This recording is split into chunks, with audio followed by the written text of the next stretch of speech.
দেখো বোর্ডে একটা ম্যাথ কলাম দেওয়া আছে এ উইথ বি। কে পারবে এটা করতে ম্যাথটা? অরিক যাও তো দেখি, এই কলামটা ম্যাথ করে দেখাও।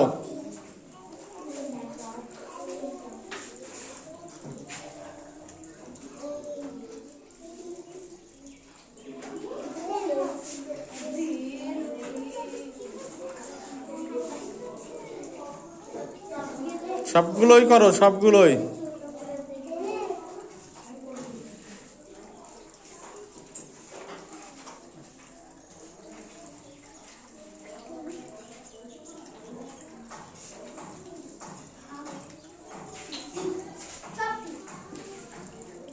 অরিক করেছে স্কাই, করেছে ব্লু, মিল্ক করেছে হোয়াইট, লিভ করেছে গ্রিন, ক্রো করেছে ব্ল্যাক, ইয়ক করেছে ইয়েলো।